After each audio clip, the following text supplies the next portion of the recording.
Dalam Efesus, saudara boleh menonton kembali, subscribe Multimedia SIBIP, dan saudara boleh menonton khotbah-khotbah di situ. Bahagian yang kedua, saudara. Yang pertama, Injil itu berbicara tentang penyelamatan jiwa. Yang kedua, keselamatan itu merangkumi segala bangsa, yaitu kedua pihak menjadi satu manusia baru di dalam Kristus. Orang Yahudi yang percaya Yesus, bangsa-bangsa bukan Yahudi yang percaya Yesus, mereka dipersatukan di dalam Kristus, dan kedua pihak ini menjadi satu manusia baru. Bagaimana dunia luar melihat Yesus? Bagaimana dunia luar melihat Yesus Kristus hari ini, saudara? Sebenarnya dunia luar melihat Yesus Kristus melalui gereja Tuhan, melalui satu manusia baru ini, melalui saudara dan saya yang mungkin dari berbilang suku, kaum, dan bangsa, yang berlainan bangsa dan bahasa pun, tetapi karena Yesus kita dipersatukan, kita menjadi manusia baru ini yang mewakili Yesus kepada dunia, supaya mereka tahu Allah telah mengutus Yesus Kristus ke dalam dunia ini menjadi juru selamat.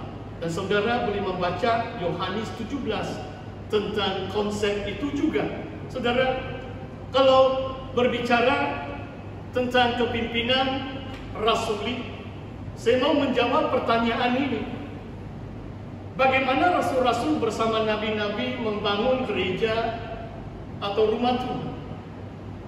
Jawabannya adalah mudah, saudara.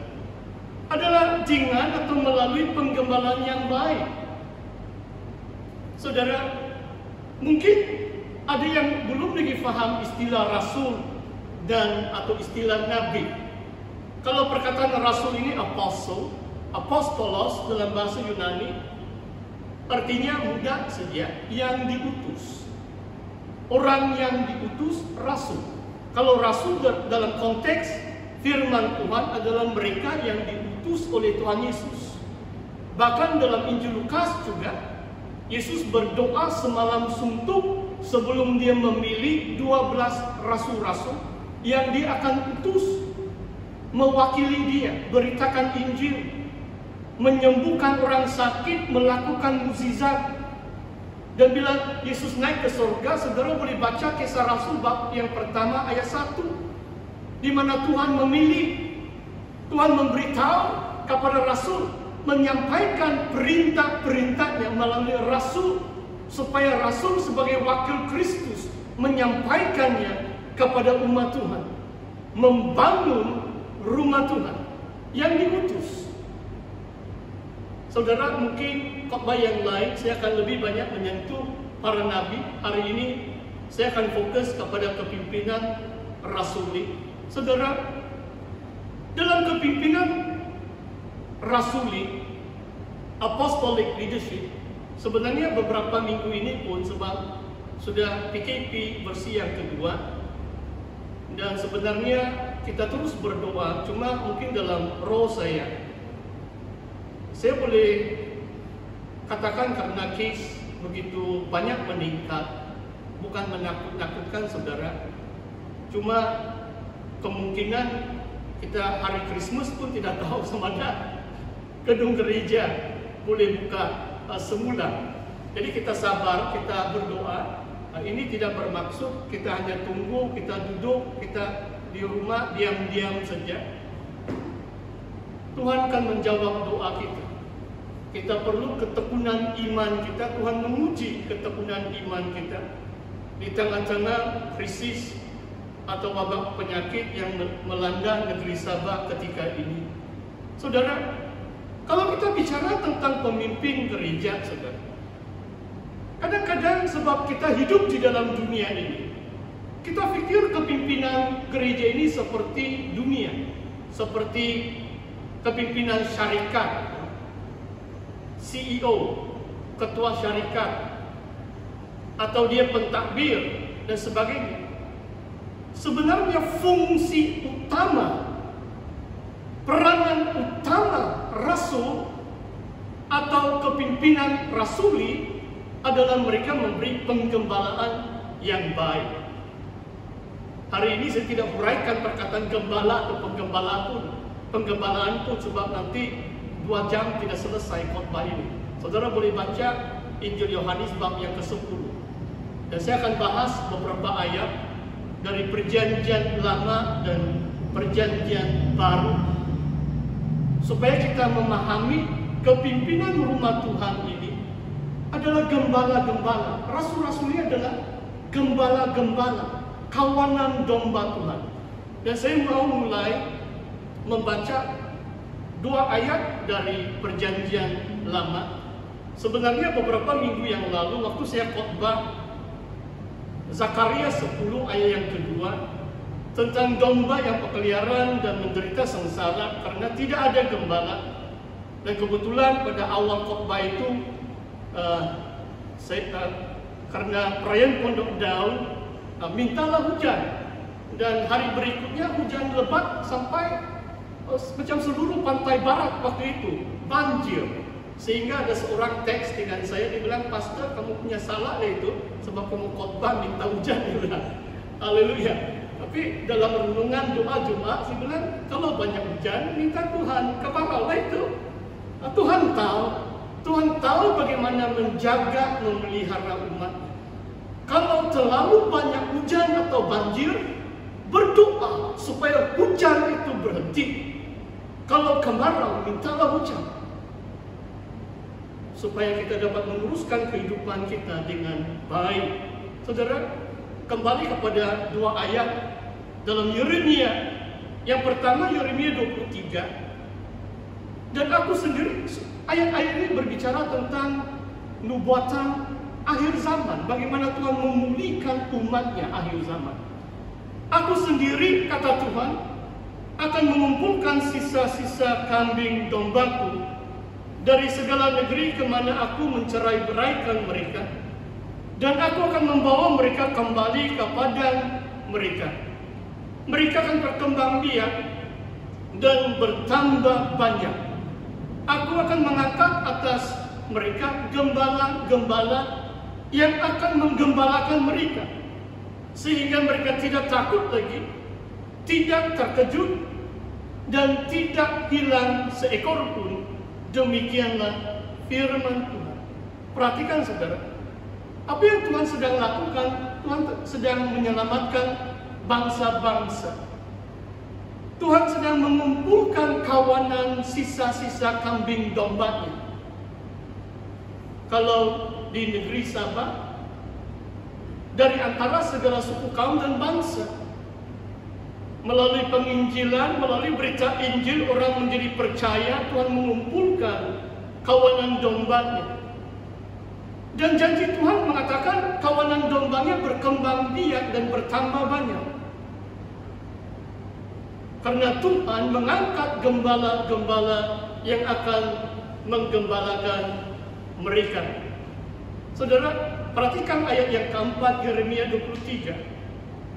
Kalau ada penggembalaan yang baik, umat Tuhan tidak akan takut. Oh saudara, sekarang saya boleh rasa roh ketakutan. Kadang-kadang ada sesuatu yang viral dan apa saja kita dengar berita. Dan pastor sendiri mengaku seperti yang saya saksikan tadi. Dalam beberapa hari ini pun ada beberapa kali saya rasa agak cemas.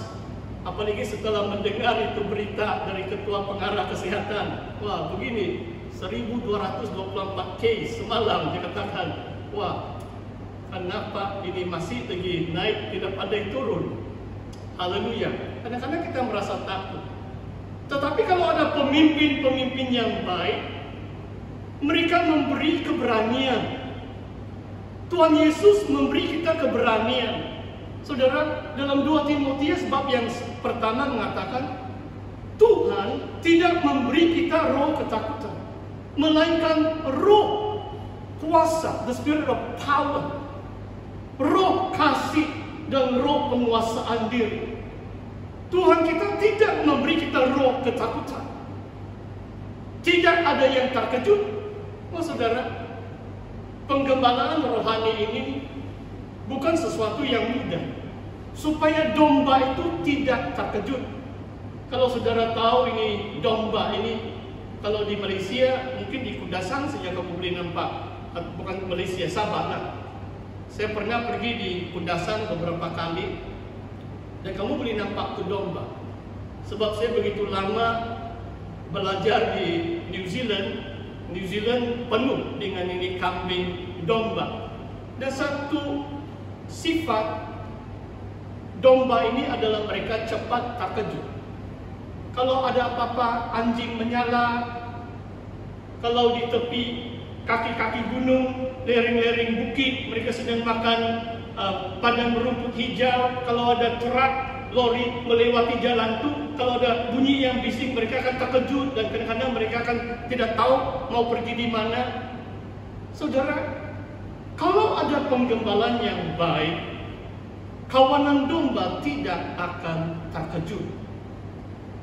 Saya katakan kadang-kadang kenapa inilah PKP versi yang kedua.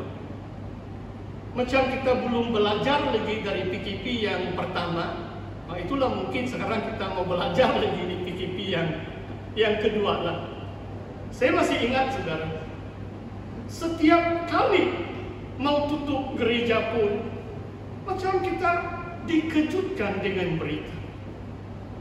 Bagi saya tidak perlu kita dikejutkan atau merasa terkejut, sebab Tuhan kita hidup, Tuhan kita berkuasa. Dan saya rasa lega, saya rasa aman sebagai gembala pun, sekurang-kurangnya dapat berpisah dengan baik melalui ibadah hari Ahad 4 hari bulan Oktober, daripada hari Sabtu atau hari Minggu pagi jemaah datang baru bilang tidak ada ibadah atau pulang saja. Mungkin jemaah akan terkejut. Syukurlah 2 kali dalam sidang ini kita dapat berpisah dengan baik, karena kita adakan kebaktian Ahad yang terakhir dan jemaah tidak terkejut karena ada gembala-gembala yang menggembalakan mereka. Saudara, saya akan komen juga tentang bertambah banyak. Dalam Yeremia 3, mari kita lihat ayat ini. Saya sudah baca juga beberapa minggu yang lalu. Aku mengangkat bagimu gembala-gembala yang sesuai dengan hatiku. Mereka akan menggembalakan kamu dengan pengetahuan dan pengertian. Perhatikan gandingan kedua perkataan ini, pengetahuan dan pengertian. Apabila pada masa itu kamu bertambah banyak dan beranak cucu. Saudara, bila ada kepimpinan rasuli, dan mungkin saya mau mengulas sedikit saudara. Sebab kalau jabatan rasul, kemungkinan kalau rasul-rasul seperti abad yang pertama tidak lagi ada. Yang saya mau pertahankan adalah prinsip-prinsip kepimpinan rasuli. Mungkin sekarang tinggal nabi-nabi. Dengar ini baik-baik, dalam kitab Wahyu pada akhir zaman 2 saksi yang Tuhan utus disebut 2 nabi. Jadi masih ada nabi-nabi. Tetapi kurang pasti pada akhir zaman sebelum Tuhan Yesus datang kedua kali, Tuhan akan mengutus rasul-rasul seperti abad yang pertama.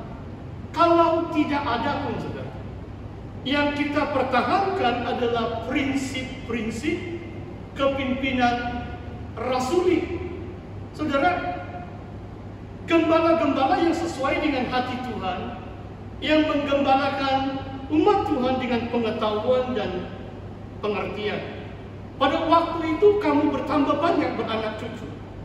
Bila ada gembala yang baik, gereja Tuhan akan bertambah banyak. Ayat yang sama juga kalau saudara lihat ayat sebelumnya saudara.